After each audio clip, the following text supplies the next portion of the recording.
इससे चाइना की नींद उड़ गई है, क्योंकि चाइना का कोई कोना ऐसा नहीं है जहां कोई उनका लीडर या कोई ऐसा एसेट हो जो सेफ है। अगर और सर यद्यपि एक ऐसी हंगामा है सुबह से। मैं खुद आई थिंक 2-3 न्यूज चैनल्स पे जा चुकी हूँ इंडिया के भी, कि वो बिलावल भुट्टो जरदारी ने जो स्टेटमेंट दिया है, उस बारे में आप क्या कहेंगे, जो उन्होंने इंडियन फॉरेन मिनिस्टर के बारे में कहा और उनके और प्राइम कंट्री मिनिस्टर ने को नहीं कहा। बोला है, यूएन ने नहीं बोला है, खुद ही अपना स्टेटमेंट को अटेस्ट करके उन्होंने हमारे इंडिया के प्राइम मिनिस्टर को कातिल डिक्लेयर कर दिया।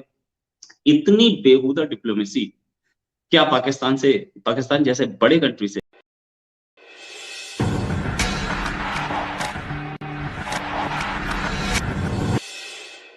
जो है उसकी ऑपरेशनल रेंज है, तो मतलब क्या भारत जो है वो जो महात्मा गांधी साहब के विजन से पीछे हट रहा है? ये कोई और भारत है? क्योंकि जितना डिफेंस वेपन्स पे पैसा लग रहा है, क्योंकि कॉन्टिन्यूसली एक क्वेश्चन आ रहा है कि इंडिया के अंदर एक जो अलीट है वो उसके पास तो पैसा है, पर नीचे तो बहुत सारी गुर्बत है। तो ये मिसमैच भी लग रहा है। और गांधी साहब के जो विजन है उससे भी क्या भारत पीछे हट रहा है, या कि ये गांधी साहब का ही विजन था? How do you look at that? Please explain करें, हमें भी थोड़ा समझाएं प्लीज। देखिए चीमा साहब, शो पे बुलाने के लिए धन्यवाद। और पहली चीज आपको बता लूं, only power can ensure peace. अगर आपके पास पावर नहीं है, कोई पीस नहीं है। ख्वाब गफलत में जीने का दौर ना है, न वक्त है, न तरीका, न नोबियत है, न ही हमारी फितरत है। समझिएगा। अभी डॉक्टर जयशंकर साहब एक न्यूज चैनल के कॉन्क्लेव पे थे। वहां उनसे किसी ने यही सवाल पूछा था, लगभग लगभग। उन्होंने कहा, diplomacy rights on the power of Indian army. अगर आप पावरफुल हो तो डिप्लोमेसी जैसे विकल्प और ऑप्शंस आपके पास है। अगर आपके पास पावर नहीं है, डिप्लोमेसी काम नहीं आएगी। ये जो हमने अभी टेस्ट केस की डिटेल में जाएंगे, क्या है क्या नहीं है। इसको तो मैं चाइना किलर कहता हूँ। इसको मेरा नाम है, ऐसा कुछ नाम गवर्नमेंट का नहीं, मेरा नाम है चाइना किलर। ये मिसाइल ने चाइना की नींद उड़ाई। वो डॉग फाइट जो चक्कर चक्कर चक्कर चुक्कर काट रहा था, चक्कर काटते रह के मिसाइल का टेस्ट हो गया। चीमा साहब, आज जो हमने उनको पछाड़ा तवांग में, जो उनको ठोका गलवान में, क्यों ठोका? हमारे पास पावर है, ताकत है, तभी तो ठोका। नहीं तो आप बताइए कि हम बातें करते रह जाए और हम चुपचाप बैठे रहे। इनफैक्ट उससे तो कुछ होगा नहीं। In fact this will ensure peace. Power only ensures peace. आपके पास पावर है तो अब चाइना भी 100 बार सोचेगा ना, हमाकत नहीं करेगा। तो ये तो पीस को बढ़ाने का कार्यक्रम है। ये पीस के लिए, स्थायी पीस के लिए जरूरी है। It is very important for piece. आप इसको इस एंगल से देखिए। अब ये मैं को मेरे कप में आप बोलेंगे भाई इसमें आधी चाय, मैं बोलता हूँ चीमा साहब आधा भरा है। तो अब ये तो देखने का नजरिया है ना, how do you look at it. पहली बात तो ये है।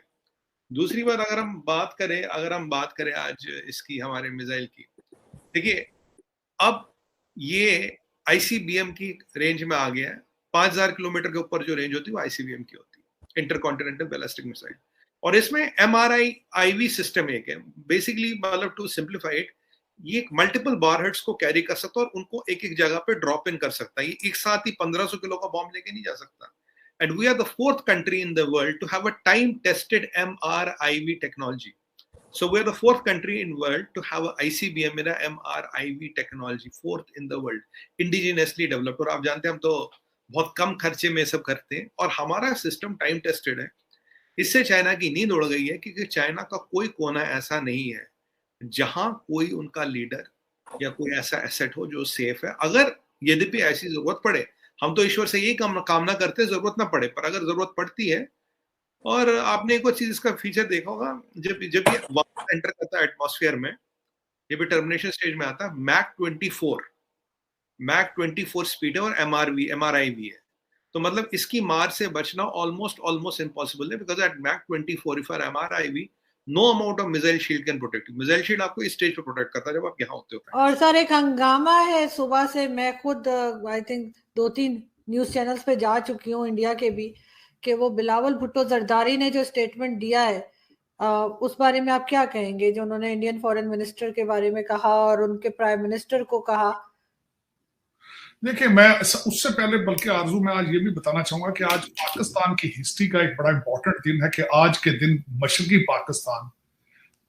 पाकिस्तान के दो टुकड़े हुए आज के दिन। और इसको मैं समझता हूं कि इसको आज हमें याद करना चाहिए। बल्कि मैं दुख के साथ ये कहूंगा कि हमारी हिस्ट्री की किताबों में मशरकी पाकिस्तान की बांग्लादेश की हिस्ट्री जो है वो सही नहीं बताई जाती। नंबर वन, खैर हिस्ट्री तो कोई भी ठीक नहीं बताई जाती, फॉरेन इन्वेडर्स को हीरो बताया जाता है और लोकल हीरो आपका है ही कोई नहीं, वो उसको आप उजागर ही नहीं करते, उससे पैसे उनको मिल जाए। जी अच्छा, दूसरी चीज के जब हमारे फॉरेन मिनिस्टर ने यूएन में बोला कि पाकिस्तान टेरर को सपोर्ट करता है और पाकिस्तान में इतने इंटरनेशनल टेररिस्ट 120 से ज्यादा इंटरनेशनल टेररिस्ट पाकिस्तान में बैठे हैं, 37 के आसपास इंटरनेशनल टेररिस्ट ऑर्गेनाइजेशंस पाकिस्तान में बैठे हैं, और पाकिस्तान के अंदर ही ओसामा बिन लादेन था जिसे शहीद बोला गया था। अब इस पर रिएक्शन आया पाकिस्तान के फॉरेन मिनिस्टर से, एकदम यंग फॉरेन मिनिस्टर जिनको शायद डिप्लोमेसी का एबीसी नहीं पता। उन्होंने बोला कि एक आदमी जो कि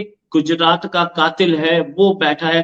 इस तरीके की लैंग्वेज किसी को कहीं के किसी कोर्ट ने इसको सर्टिफाई नहीं किया है, किसी इंटरनेशनल कोर्ट ने नहीं बोला है, इंडियन कोर्ट ने नहीं बोला है, इंटरनेशनल कोर्ट ने नहीं बोला है, किसी और कंट्री ने नहीं बोला है, यूएन ने नहीं बोला है। खुद ही अपना स्टेटमेंट को अटेस्ट करके उन्होंने हमारे इंडिया के प्राइम मिनिस्टर को कातिल डिक्लेयर कर दिया। इतनी बेहुदा डिप्लोमेसी क्या पाकिस्तान जैसे बड़े कंट्री से एक्सपेक्टेड होती है? देखिए जी, प्राइम मिनिस्टर मोदी जी जो है वो तो इतने मतलब है कि हमदर्द इंसान है कि वो तो एक मच्छर को भी नहीं मार सकते मेरे ख्याल। वो तो किसी की जान लेना तो बहुत दूर की बात है, वो तो छोटे से मच्छर को नहीं मार सकते। ये सब प्रोपेगेंडा है, जाहिर है दिस वाज और ऑर्केस्ट्रेटेड गुजरात को बदनाम करने के लिए। गुजरात के जो इंफ्रास्ट्रक्चर है तो डेवलपमेंट हो रही थी उस वक्त, उसको सबोटाज करने के लिए ये सारा ऑर्केस्ट्रेट किया गया मसला। लेकिन अगर आपने बुचरी का लफ्ज इस्तेमाल करना है तो फिर butcher of Bengal general Tikka Khan, उसको ऑफिशियली कहा जाता है बुचर ऑफ बंगाल। फिर पाकिस्तान जो है वो बुचर है कश्मीरी पंडितों का। कश्मीर में 90s में जो बुचरी शुरू हुई, आज जो बुचर कर रहे हैं वो बलोचों को, यहाँ बलूचिस्तान में कत्लेआम कर रहे हैं। इस वक्त भी वहां फौजें जो है वो कोई भी चीज हिले तो उसको गोली मार रहे हैं। फौजें बैठी हुई हैं ग्वादर के पहाड़ों में इस वक्त, 5 दिन से वहां पे लोगों को मार रहे हैं। इसी तरह पीओजेके में लोगों को इकोनॉमिक मर्डर कर रहे हैं, यानी उनका मुआशी कत्ल कर रहे हैं। तो कातिल और कसाब तो ये हैं, खुद हैं, तो ये दूसरे की तरफ उंगली उठा रहे हैं ताकि इनकी तरफ कोई उंगली ना उठे।